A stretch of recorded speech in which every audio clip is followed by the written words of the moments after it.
श्री कृष्ण लीला अभिनय। यदि एक शब्द में कोई हमसे भक्त की परिभाषा पूछे तो हम उसके सामने लोक बाह्य इसी शब्द को उपस्थित कर देंगे। इस एक ही शब्द में भक्त जीवन की, भक्ति मार्ग के पवित्र पथ के पथिक की पूरी परिभाषा परिलक्षित हो जाती है। भक्तों के सभी कार्य अनोखे ही होते हैं। उन्हें लोक की परवाह नहीं। बालकों की भांति वे सदा आनंद में मस्त रहते हैं। उन्हें रोने में भी मजा आता है और हंसने में भी आनंद आता है। वे अपने प्रियतम की स्मृति में सदा बेसुध से बने रहते हैं। जिस समय उन्हें कोई उनके प्यारे प्रीतम की दो चार उल्टी सीधी बातें सुना दे, आहा, तब तो उनके आनंद का कहना ही क्या है। उस समय तो उनके अंग प्रत्यंगों में सभी सात्विक भावों का उदय हो जाता है। यथार्थ स्थिति का पता तो उसी समय लगता है। एक दिन श्रीवास पंडित के घर में प्रभु ने भावावेश में आकर वंशी वंशी कहकर अपनी वही पुरानी बांस की बांसुरी मांगी। कुछ हंसते हुए श्रीवास पंडित ने कहा, यहाँ बांसुरी कहाँ, आपकी बांसुरी तो गोपिकाएं हर ले गईं। बस इतना सुनना था कि प्रभु प्रेम में विवल हो गए। उनके संपूर्ण अंगों में सात्विक भावों का उद्दीपन होने लगा। वे गदगद कंठ से बार बार श्रीवास पंडित से कहते, हाँ सुनाओ, कुछ सुनाओ, वंशी की लीला सुनाते क्यों नहीं। उस बिचारी पीले बांस की बांसुरी ने उन गोपिकाओं का क्या बिगाड़ा था जिससे वे उसे हर ले गईं। पंडित, तुम मुझे उस कथा प्रसंग को सुनाओ। प्रभु को इस प्रकार आग्रह करते देखकर श्रीवास कहने लगे, आश्विन का महीना था, शरद ऋतु थी। भगवान निशानाथ अपने संपूर्ण कलाओं से उदित होकर आकाश मंडल को आलोकमय बना रहे थे। प्रकृति शांत थी। व्यंग भ्रंद अपने अपने घोंसलों में पड़े शयन कर रहे थे। वृंदावन के निकुंजों में स्तब्धता छाई हुई थी। रंजनी की नीरवता का नाश करती हुई यमुना अपने नीले रंग के जल के साथ हुंकार करती हुई धीरे धीरे बह रही थी। उसी समय मोहन की मनोहर मुरली की सुरीली तान गोपिकाओं के कानों में पड़ी। बस इतना सुनना था कि प्रभु पछाड़ खाकर भूमि पर गिर पड़े और आंखों से अविरल अश्रु बहाते हुए श्रीवास पंडित से कहने लगे, हाँ फिर क्या हुआ, आगे कहो, कहते क्यों नहीं। मेरे तो प्राण उस मुरली की सुरीली तान को सुनने के लिए लालायित हो रहे हैं। श्रीवास फिर कहने लगे, उस मुरली की ध्वनि जिसके कानों में पड़ी, जिसने वे मनमोहिनी तान सुनी, वही वे सुध हो गई। सभी अकी सी, झकी सी, भूली सी, भटकी सी हो गई। उन्हें तन बदन की सुध ना रही। उस समय उस अनंग वर्धन करने वाले मुरली के मनोहर गान को सुनकर जिनके मन को श्री कृष्ण ने अपनी ओर खींच लिया है, ऐसी उन गोकुल की गोपियों ने सापत्न्य भाव से अपने अनेकों उद्योग को एक दूसरे पर प्रकट नहीं किया। वे श्री कृष्ण की उस जगन मोहन तान में अधीन हुई। जिधर से वे ध्वनि सुनाई पड़ी थी, उसी को लक्ष्य करके जैसे बैठी हुई थी वैसे ही उठकर चल दी। उस समय जाने की शीघ्रता के कारण उनके कानों के हिलते हुए कमनी कुंडल बड़े ही सुंदर मालूम पड़ते थे। जो गौ दूह रही थी वह दुहनी को वही पटक कर चल दी। जिन्होंने दुहने के लिए बछड़ा छोड़ दिया था, उन्हें उसे बांधने तक की भी सुध ना रही। जो दूध औटा रही थी वे उसे उफनता हुआ ही छोड़कर चल दी। माता पुत्रों को फेंककर, पत्नी पतियों की गोद में से निकलकर, बहनें भाइयों को खिलाते छोड़कर उसी ओर को दौड़ने लगी। श्रीवास कहते जाते थे, प्रभु भावावेश में सुनते जाते थे। दोनों ही बेसुध थे। इस प्रकार श्री कृष्ण कथा कहते कहते ही संपूर्ण रात्रि बीत गई। भगवान भुवन भास्कर भी घर के दूसरी ओर छिपकर इन लीलाओं का आस्वादन करने लगे। सूर्य के प्रकाश को देखकर प्रभु को कुछ बाह्य ज्ञान हुआ। उन्होंने प्रेम पूर्वक श्रीवास पंडित का जोरों से आलिंगन करते हुए कहा, पंडित जी, आज आपने हमें देव दुर्लभ रस का आस्वादन कराया। आज आपके श्रीमुख से श्री कृष्ण लीलाओं के श्रवण से मैं कृतकृत्य हो गया। इतना कहकर प्रभु नित्य कर्म से निवृत्त होने के लिए चले गए। दूसरे दिन प्रभु ने सभी भक्तों के सहित परामर्श किया कि सभी भक्त मिलकर श्री कृष्ण लीला का अभिनय करें। स्थान का प्रश्न उठने पर प्रभु ने स्वयं अपने मौसा पंडित चंद्रशेखर आचार्य रत्न का घर बता दिया। सभी भक्तों को वह स्थान बहुत ही अनुकूल प्रतीत हुआ। वह घर भी बड़ा था और वहां पर सभी भक्तों की स्त्रियां भी बिना किसी संकोच के आ जा सकती थीं। भक्तों के पूछने पर कि कौन सी लीला होगी और किस किस पात्र का अभिनय करना होगा, इसके उत्तर में प्रभु ने कहा, इसका अभी से कोई निश्चय नहीं, बस यही निश्चय है कि लीला होगी और पात्रों के लिए आपस में चुन लो। पात्रों के पाठ का कोई निश्चय नहीं है। उस समय जिसे जिसका भाव आ जाए वह उसी भाव में अपने विचारों को प्रकट करे। अभी से निश्चय करने पर तो बनावटी लीला हो जाएगी। उस समय जैसी भी जिसे स्वाभाविक स्फूर्णा हो। ये सुनकर सभी भक्त बड़े प्रसन्न हुए। प्रभु के अंतरंग भक्तों को तो अनुभव होने लगा मानो कल वे प्रत्यक्ष वृंदावन लीला के दर्शन करेंगे। प्रभु ने उसी समय पात्रों का निर्णय किया। पात्रों के चुनने में भक्तों में खूब हंसी दिल लगी होती रही। सबसे पहले नाटक कराने वाले सूत्रधार का प्रश्न उठा। एक भक्त ने कहा, सूत्रधार तो कोई ऐसा मोटा ताजा होना चाहिए जो जरूरत पड़ने पर मार भी सह सके, क्योंकि सूत्रधार को ही सबकी देखरेख करनी होती है। ये सुनकर नित्यानंद जी बोल उठे, तो इस काम को हरदास जी के सुपुर्द किया जाए, ये मार खाने में भी खूब प्रवीण है। सभी भक्त हंसने लगे। प्रभु ने भी नित्यानंद जी की बात का समर्थन किया। फिर प्रभु स्वयं ही कहने लगे, नारद के लिए तो किसी दूसरे की जरूरत ही नहीं, साक्षात नारद अवतार श्रीवास पंडित उपस्थित ही हैं। इसी समय एक भक्त धीरे से बोल उठा, नारद जी तो लड़ाई झगड़ा पसंद करने वाले हैं। इस पर हंसते हुए अद्वैताचार्य ने कहा, ये नारद भगवान इससे अधिक और कलह क्या कराएं। आज नवद्वीप में जो इतना कोलाहल और हो हल्ला मच रहा है, इसके आदि कारण तो ये नारद अवतार श्रीवास महाराज ही हैं। इतने में ही मुरारी बोल उठे, अजी नारद जी को तो एक चेला भी चाहिए। यदि नारद जी पसंद करें तो मैं इनका चेला बन जाऊं। ये सुनकर गदाधर बोले, नारद जी के पेट में कुछ दर्द तो हो ही नहीं गया है जो हिंगाष्टक चूर्ण के लिए वैद्य को चेला बनाए। उन्हें तो एक ब्रह्मचारी शिष्य चाहिए। तुम ठहरे गृहस्थ, तुम्हें लेकर नारद जी क्या करेंगे। उनके चेला तो नीलांबर ब्रह्मचारी बने ही बनाए हैं। प्रभु ने मुस्कुराते हुए कहा, भुवन मोहिनी लक्ष्मी देवी का अभिनय हम करेंगे, किंतु हमारी सखी ललिता कौन बनेगी। इस पर पुंडरीक विद्यानिधि बोल उठे, प्रभु की ललिता तो सदा प्रभु के साथ छाया की तरह रहती ही हैं। ये गदाधर जी ही तो ललिता सखी हैं। इस पर सभी भक्तों ने एक स्वर में कहा, ठीक है, जैसी अंगूठी वैसा ही उसमें नग जड़ा गया है। इस पर प्रभु हंस के कहने लगे, तब बस ठीक है, एक बड़ी बूढ़ी बुढ़ाई की भी हमें जरूरत थी, सो उसके लिए श्रीपाद नित्यानंद जी हैं ही।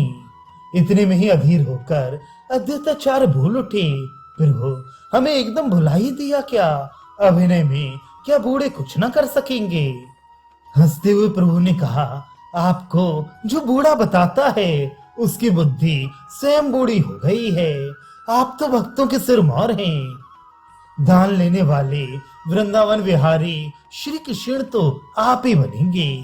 ये सुनकर सभी भक्त बड़े प्रसन्न हुए। सभी ने अपना अपना कार्य प्रभु से पूछा।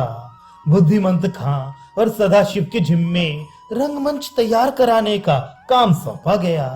बुद्धिमंत खां जमींदार और धनवान थे। वे भांति भांति के साजबाज के सामान आचार्य रत्न के घर ले आए। एक ऊंचे चबूतरे पर रंगमंच बनाया गया। दाईं ओर स्त्रियों के बैठने की जगह बनाई गई और सामने पुरुषों के लिए। नियत समय पर सभी भक्तों की स्त्रियां, आचार्य माता भी नाट्य अभिनय को देखने के लिए आ गईं। सभी भक्त क्रमशः इकट्ठे हो गए। सभी भक्तों के आ जाने पर किवाड़ बंद कर दिए गए और लीला अभिनय आरंभ हुआ। भीतर बैठे हुए आचार्य वासुदेव पात्रों को रंगमंच पर भेजने के लिए सजा रहे थे। इधर पर्दा गिरा। सबसे पहले मंगलाचरण हुआ। अभिनय में गायन करने के लिए 5 आदमी नियुक्त थे। पुंडरीक, विद्यानिधि, चंद्रशेखर आचार्य रत्न और श्रीवास पंडित के रमाई आदि तीनों भाई। विद्यानिधि का कंठ बड़ा ही मधुर था। वे पहले गाते थे। उनके स्वर में ये चारों अपना स्वर मिलाते थे। विद्यानिधि ने सर्वप्रथम श्रीमद् भागवत के एक श्लोक का गायन किया। इसके अनंतर एक और श्लोक मंगलाचरण में गाया गया। तब सूत्रधार रंगमंच पर आया। नाटक के पूर्व सूत्रधार आकर पहले नाटक की प्रस्तावना करता है। वह अपने किसी साथी से बातों ही बातों में अपना अभिप्राय प्रकट कर देता है। जिस पर वह अपना अभिप्राय प्रकट करता है उसे परिपार्श्वक कहते हैं। सूत्रधार हरिदास ने अपने परिपार्श्वक मुकुंद के सहित रंगमंच पर प्रवेश किया। उस समय दर्शकों में कोई भी हरदास जी को पहचान नहीं सकते थे। उनकी छोटी छोटी दाढ़ों के ऊपर सुंदर पाग बंधी हुई थी। वे एक बहुत लंबा सा अंगरखा पहने हुए थे और कंधे पर बहुत लंबी छड़ी रखी हुई थी। आते ही उन्होंने अपनी आजीविका प्रदान करने वाली रंगभूमि को प्रणाम किया और 2 सुंदर पुष्पों से उसकी पूजा करते हुए प्रार्थना करने लगे। हे रंगभूमि, तू आज साक्षात वृंदावन ही बन जाओ। इसके अनंतर चारों ओर देखते हुए दर्शकों की ओर हाथ मटकाते हुए वे कहने लगे, बड़ी आपत्ति है। ये नाटक करने का काम भी कितना खराब है। सभी के मन को प्रसन्न करना होता है। कोई कैसी भी इच्छा प्रकट कर दे, उसकी पूर्ति करनी ही होगी। आज ब्रह्मा बाबा की सभा में उन्हें प्रणाम करने गया था। रास्ते में नारद बाबा ही मिल गए। मुझसे कहने लगे, भाई तुम खूब मिले। हमारी बहुत दिनों से प्रबल इच्छा थी कि कभी वृंदावन की श्री कृष्ण लीला को देखें। कल तुम हमें श्री कृष्ण लीला दिखाओ। नारद बाबा भी अजीब हैं। भला मैं वृंदावन की परम गोप्य रहस्य लीलाओं का प्रत्यक्ष अभिनय कैसे कर सकता हूँ। परिपार्श्वक इस बात को सुनकर आश्चर्य प्रकट करते हुए कहने लगा, महाशय आप आज कुछ नशा पत्ता तो करके नहीं आ रहे हैं। मालूम पड़ता है मीठी विजया कुछ अधिक चढ़ा गए हो, तभी तो ऐसी भूली भूली बातें कर रहे हो। भला नारद जैसे ब्रह्म ज्ञानी, जितेंद्रिय और आत्माराम मुनि श्री कृष्ण की श्रृंगारी लीलाओं के देखने की इच्छा प्रकट करें, यह तो आप एकदम असंभव बात कह रहे हैं। हरिदास बोले, वाह साहब, मालूम पड़ता है आप शास्त्रों के ज्ञान से एकदम कोरे ही हैं। श्रीमद् भागवत में क्या लिखा है कुछ खबर भी है। भगवान के लीला गुणों में यही तो एक भारी विशेषता है कि मोक्ष पदवी पर पहुंचे हुए आत्माराम मुनि तक उनमें भक्ति करते हैं। मुकुंद बोले, अच्छे आत्माराम हैं, माया से रहित होने पर भी माइक लीलाओं को देखने की इच्छा करते रहते हैं। हरदास बोले, तुम तो निरे घोंगा बसंत हो। भला भगवान की लीलाएं माइक कैसे हो सकती हैं? वे तो अप्राकृतिक हैं, उनमें तो माया का लेश भी नहीं। मुकुंद बोले, क्यों जी, माया के बिना तो कोई क्रिया हो ही नहीं सकती, ऐसा हमने शास्त्रज्ञों के मुख से सुना है। हरदास बोले, बस सुना ही है, विचारा नहीं है। विचारते तो इस प्रकार गुड़ गोबर को मिलाकर एक ना कर देते। ये बात मनुष्यों की क्रिया के संबंध में है।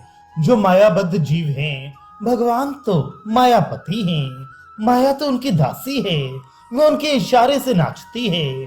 उनकी सभी लीलाएं अप्राकृतिक, बिना प्रयोजन के, केवल भक्तों के आनंद के ही निमित्त होती हैं। मुकुंद कुछ विस्मय के साथ बोले, हाँ ऐसी बात है? तब तो नारद जी भले ही देखें, खूब ठाठ से दिखाओ। साल भर तक ऐसी तैयारी करो कि नारद जी भी खुश हो जाएं। उन्हें ब्रह्मलोक से आने में अभी 10-20 वर्ष तो लग ही जाएंगे। हरदास जी बोले, तुम तो एकदम अकल के पीछे डंडा लिए ही फिरते रहते हो। वे देवऋषि ठहरे, संकल्प करते ही जिस लोक में चाहें पहुंच सकते हैं। मुकुंद बोले, मुझे इस बात का क्या पता था। यदि ऐसी बात है तो अभी लीला की तैयारी करता हूँ। हाँ ये तो बताओ, किस लीला का अभिनय करोगे?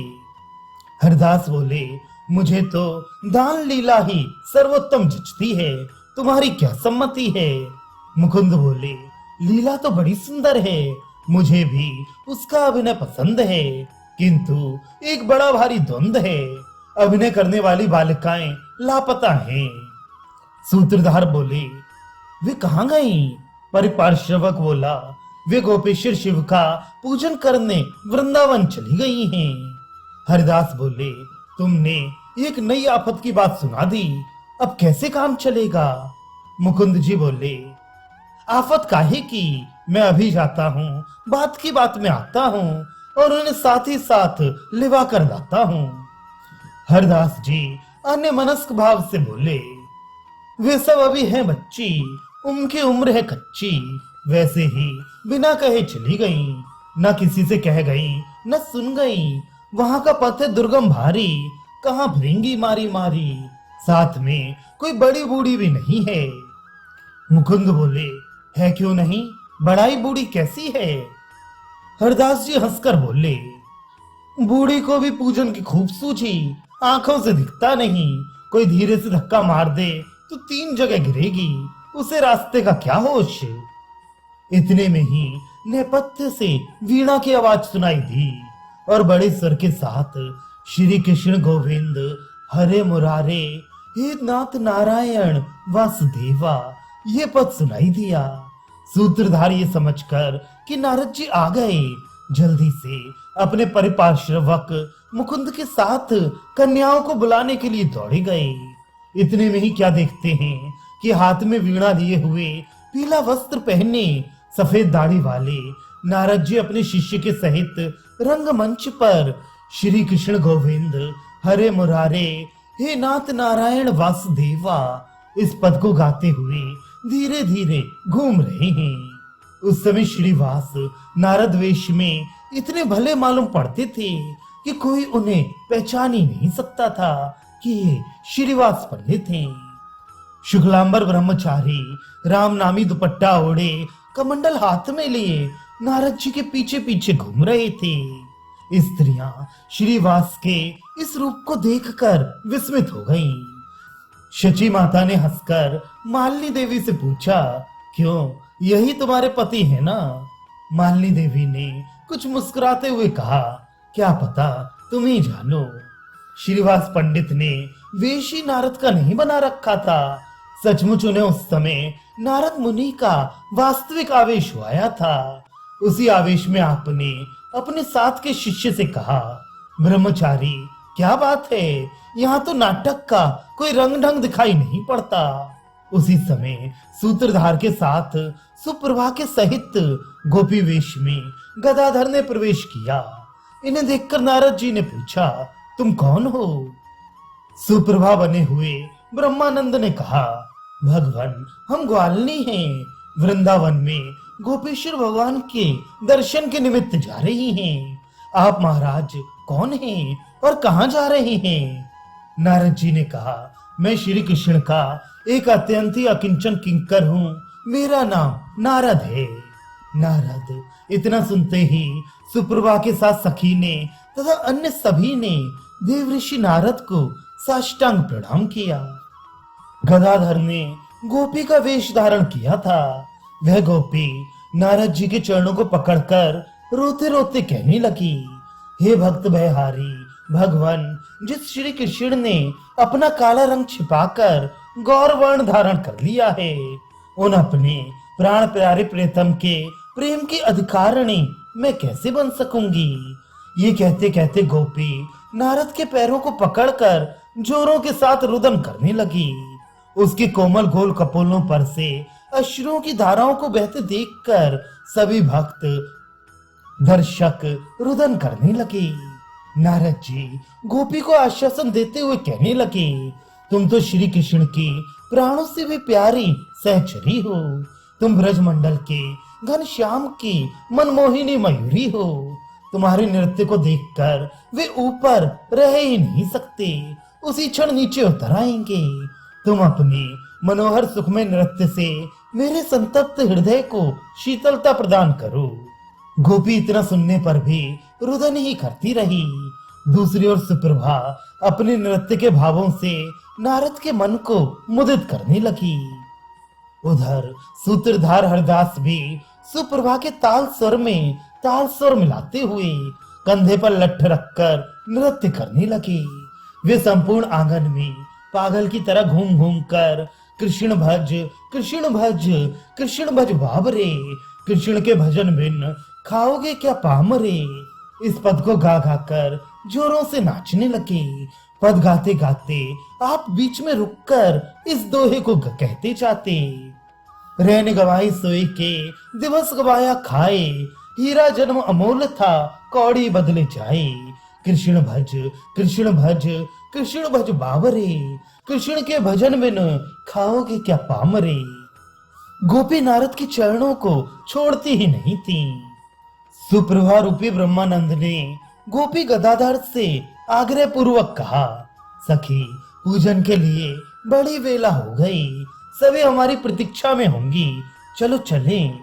सुप्रभा की ऐसी बातें सुनकर सखी ने नारद जी की चरण वंदना की और उनसे जाने की अनुमति मांगकर सुप्रभा के सहित दूसरी ओर चली गई।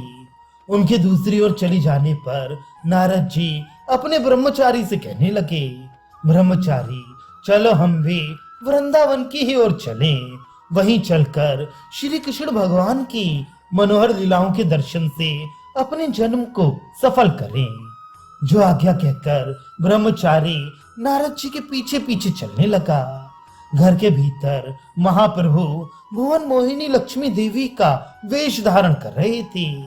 उन्होंने अपने सुंदर कमल के समान कोमल युगल चरणों में महावर लगाया। उन अरुण रंग के तलुओं में महावर की लालिमा फीकी फीकी सी प्रतीत होने लगी।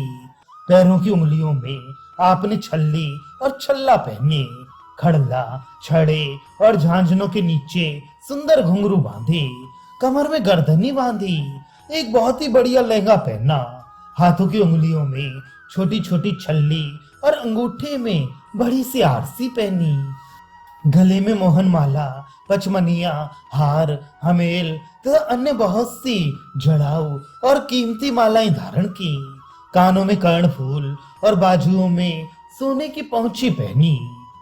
आचार्य वासुदेव ने बड़ी ही उत्तमता से प्रभु के लंबे लंबे घुंघराले बालों में सीधी मांग निकाली और पीछे से बालों का जूड़ा बांध दिया। बालों के जूड़े में मालती, चंपा और चमेली आदि के बड़ी ही सजावट के साथ फूल गूंथ दिए। एक सुंदर सी माला जूड़े में खोस दी। मांग में बहुत ही बारीकी से सिंदूर भर दिया। माथे पर बहुत छोटी सी रोली की एक गोल बिंदी रख दी। सुगंधित पान प्रभु के श्रीमुख में दे दिया। एक बहुत ही पतली कामदार ओढ़नी प्रभु को उड़ा दी गई। श्रृंगार करते करते ही प्रभु को रुक्मिणी का आवेश हुआ। वे श्री कृष्ण के विरह में रुक्मिणी भाव से अधीर हो उठे। रुक्मिणी के पिता की इच्छा थी कि वे अपनी प्यारी पुत्री का विवाह श्री कृष्ण चंद्र जी के साथ करें, किंतु उनके बड़े पुत्र रुक्मी ने रुक्मिणी का विवाह शिशुपाल के साथ करने का निश्चय किया था। इससे रुक्मिणी अधीर हो उठी। वे मन ही मन श्री कृष्ण चंद्र जी को अपना पति बना चुकी थी। उसने मन से अपना सर्वस्व भगवान वासुदेव के चरणों में समर्पित कर दिया था। वे सोचने लगी, हाय वे नराधम शिशुपाल कल बारात सजाकर मेरे पिता की राजधानी में आ जाएगा। क्या मैं अपने प्राण प्यारे पतिदेव को नहीं पा सकूंगी? मैंने तो अपना सर्वस्व उन्हीं के श्री चरणों में समर्पण कर दिया है। वे दीन वत्सल हैं, अशरण शरण हैं, घट घट की जानने वाले हैं, क्या उनसे मेरा भाव छिपा होगा? वे अवश्य ही जानते होंगे। फिर उन्हें स्मरण दिलाने को एक विनय की पाती तो पठा ही दूं, फिर आना ना आना उनके अधीन रहा। या तो इस प्राणहीन शरीर को शिशुपाल ले जाएगा, या उसे खाली हाथों ही लौटना पड़ेगा। प्राण रहते तो मैं उस दुष्ट के साथ कभी ना जाऊंगी। इस शरीर पर तो उन भगवान वासुदेव का ही अधिकार है। जीवित शरीर का तो वे ही उपभोग कर सकते हैं। ये सोचकर वे अपने प्राणनाथ के लिए प्रेम पाती लिखने को बैठी। हे अच्युत, तुम्हारे त्रिभुवन सुंदर स्वरूप की ख्याति मेरे कर्ण कुहरों द्वारा हृदय में पहुंच गई है। उसने पहुंचते ही मेरे हृदय के सभी प्रकार के तापों को शांत कर दिया है, क्योंकि तुम्हारे जगन मोहन रूप में और आपके अचिंत गुणों में प्रभाव ही ऐसा है कि वे देखने वालों तथा सुनने वालों के सभी मनोरथों को पूर्ण कर देती हैं। हे प्रणत पाल, उस ख्याति के ही सुनने से मेरा निर्लज्ज मन तुम्हारे में आसक्त हो गया है। इस प्रकार 7 श्लोक लिखकर एक ब्राह्मण के हाथ उसने अपनी वे प्रणय रस से पूर्ण पाती द्वारका को भगवान के पास भिजवाई। महाप्रभु भी उसी तरह से हाथ के नखों के द्वारा रुक्मिणी के भावावेश में अपने प्यारे श्री कृष्ण को प्रेम पाती से लिखने लगे। वे उसी भाव से बिलक बिलक कर रोदन करने लगे और रोते रोते उन्हीं भावों को प्रकट भी करने लगे। कुछ काल के अनंतर वह भाव शांत हुआ। बाहर रंगमंच पर अद्वैताचार्य सुप्रभा और गोपी के साथ मधुर भाव की बातें कर रहे थे। हरिदास कंधे पर लठ रखकर जागो जागो कहकर घूम रहे थे। सभी भक्त प्रेम में विभोर होकर रुदन कर रहे थे। इतने में ही जगन मोहिनी रूप को धारण किए हुए प्रभु ने रंगमंच पर प्रवेश किया। प्रभु के आगे बड़ाई वेश में नित्यानंद जी थे। नित्यानंद जी के कंधे पर हाथ रखे हुए धीरे धीरे प्रभु आ रहे थे। प्रभु के उस अद्भुत रूप लावण्य युक्त स्वरूप को देखकर सभी भक्त चकित हो गए। उस समय के प्रभु के रूप का वर्णन करना कवि की प्रतिभा के बाहर की बात है। सभी इस बात को भूल गए कि प्रभु ने ऐसा रूप बनाया है।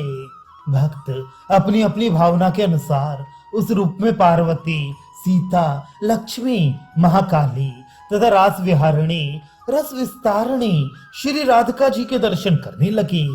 जिस प्रकार समुद्र मंथन के पश्चात भगवान के भुवन मोहिनी रूप को देखकर देव, दानव, यक्ष, राक्षस सबके सब उस रूप के अधीन हो गए थे और देवादिदेव महादेव जी तक कामासक्त होकर उसके पीछे दौड़े थे।